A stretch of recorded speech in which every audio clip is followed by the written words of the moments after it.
Good morning students, welcome to English book class. Friends, English book class में आप सबका स्वागत है। फ्रेंड्स, 12th क्लास का जो फर्स्ट पोएम पढ़ना है बिहार बोर्ड के लिए, sweetest love I do not गो, उसका फर्स्ट चैप्टर का हम लोग इंट्रोडक्शन आज देखेंगे और थीम ऑफ द चैप्टर को देखेंगे।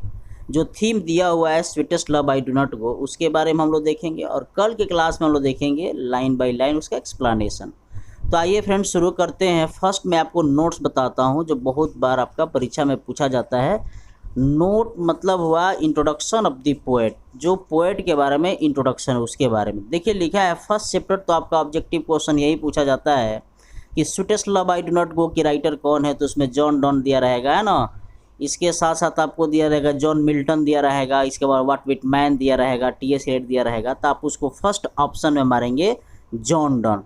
अब देखिए लिखा हुआ है जॉन डॉन का जन्म 1572 तथा मौत जो है 1631 ईस्वी में हुई थी। The pioneer of a new kind of lyric, माने गीत वाले और satirical verse called the metaphysical, इन दोनों चीज़ को मिलाकर मेटाफिजिकल पोएट बनता है। मेटाफिजिकल का मतलब होता है धार्मिक, मतलब जो धर्म से रिलेटेड बहुत सारी बातें जो रचता है, लिखता है ना, उसको मेटाफिजिकल पोएट कहते हैं। इसमें बहुत सारी कल्पनाएं चीज़ भी लिखी जाती हैं, उसको मेटाफिजिकल पोएट बोलते हैं। दूसरी इंपॉर्टेंट बात इनके बारे में आपको जानना है, he was born in London into Roman Catholic family. इनका जन्म जो है लंदन में हुआ था, एक रोमन कैथोलिक परिवार में हुआ था उस टाइम।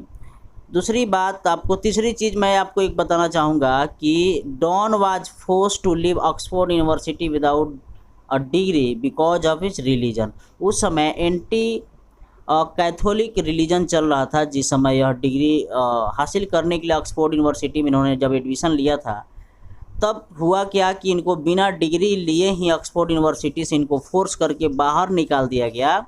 यह आपका एस.टी.टी. जो 2020 में हम लोग एग्ज़ाम में खुद बैठे थे, तो उसमें यह क्वेश्चन आया था कि हु वाज द राइटर, है ना, वाज फोर्स टू लिव, है ना, ऑक्सफोर्ड यूनिवर्सिटी विदाउट डिग्री, है ना, बिकॉज ऑफ हिज रिलीजन। तो उसमें ऑप्शन दिया था, तो हम लोगों ने इस ऑप्शन को सही टिक आउट किया था, जॉन डॉन। ठीक है फ्रेंड्स, तो यह एक ऐसे राइटर हैं जो अपने रिलीजन के कारण मतलब जो है इनको विदाउट डिग्री की इनको मतलब ऑक्सफोर्ड यूनिवर्सिटी से बाहर जाना पड़ा था। दूसरी चीज़ आपको यहाँ मैं बताना चाहूँगा, ही स्टडीड लॉ की इन्होंने पढ़ाई किया। रीड थियोलॉजी का मतलब होता है तर्कशास्त्र। इनको याद किया जाता है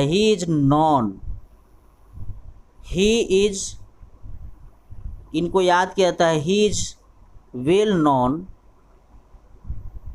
for his song of sonnets. Sonnets का मतलब होता है, मैंने आपको फर्स्ट क्लास में बताया था, या नहीं बताया हूँ तो फिर आपको मैं लेकर आऊँगा लिटरेरी टर्म्स में, बताएंगे सॉनेट क्या होता है, एलिजी क्या होता है ना। तो सॉनेट्स का मतलब होता है a line of poem of 14 lines, 14 line की पंक्ति को सॉनेट्स कहा जाता है। 14 लाइन की पंक्ति को, सॉनेट भी दो तरह के होते हैं फ्रेंड्स। फर्स्ट होता है शेक्सपियरियन सॉनेट, सेकंड होता है इटालियन, जिसको आप पेट्रार्कन सॉनेट भी कहते हैं। तो हम आपको फिर से क्लास में वो अलग से बता देंगे।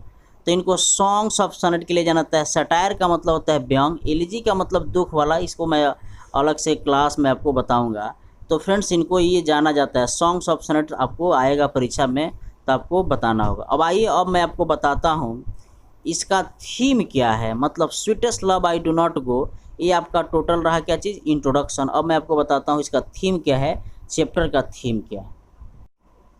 तो friends, sweetest love I do not गो का अभी मैंने आपको बताया कि इसका मैं थीम बता देता हूँ। मोस्ट इम्पॉर्टेंट नोट है यह, आप इसको किसी भी एग्जाम में रखेंगे आप बहुत अच्छा से अंक प्राप्त करेंगे। फ्रेंड्स लिखा हुआ है sweetest love I do not go, जो चैप्टर का नाम है, was written by John Donne for his wife Anne More. इनकी एक वाइफ थी अनमोर, उन्हीं के लिए इन्होंने इस चैप्टर को लिखा था। और क्यों लिखा था, in the poem Donne is preparing to go on a journey. इस चैप्टर में डॉन जो है एक बहुत बड़ी लंबी यात्रा पर जाने की तैयारी कर रहे हैं। बट हिज वाइफ, लेकिन उनकी पत्नी है, is afraid of what will happen to him on the journey. लेकिन उनको पत्नी को लगता है कि पता नहीं क्या होगा, मेरे लवर, मेरे हस्बैंड अगर इतने बड़े लंबी यात्रा पर जा रहे हैं, जर्नी पर जा रहे हैं, तो भगवान जाने, है ना, क्या होगा। इसके लिए उस बहुत डरी हुई हैं। And does not want him to go, इसलिए वह उनको जाने नहीं देना चाहती हैं, ठीक है ना। फिर भी क्या करते हैं, जॉन डॉन कन्विंस करते हैं अपने वाइफ को, अपने बिलवड को कन्विंस करते हैं, समझाते हैं। John Donne convince her that he will be all right, कि आप टेंशन ना लो मेरी जान, मैं सही सलामत वापस लौटूंगा और इसके लिए तुमको टेंशन लेने की ज़रूरत नहीं है। तो फ्रेंड्स आप समझ गए कि इस चैप्टर का sweetest love I do not go जो आपका चैप्टर है उसका थीम क्या है और यह क्या बताना चाहता है। कभी कल के क्लास में हम लोग पूरे चैप्टर का एक्सप्लेनेशन जानेंगे एक एक करके। तब तक के लिए फ्रेंड्स बहुत बहुत धन्यवाद। फ्रेंड्स मैं उम्मीद करता हूँ यह क्लास आपको बहुत अच्छा लगा होगा। फ्रेंड्स इस क्लास को लाइक करना ना भूलेंगे और अधिक से अधिक अपने दोस्तों के बीच में प्लीज़ शेयर करें और सब्सक्राइब करें ताकि मैं फिर से आपको अच्छा क्लास दे सकूं। जय हिंद, जय Bharat. Thank you for watching this class.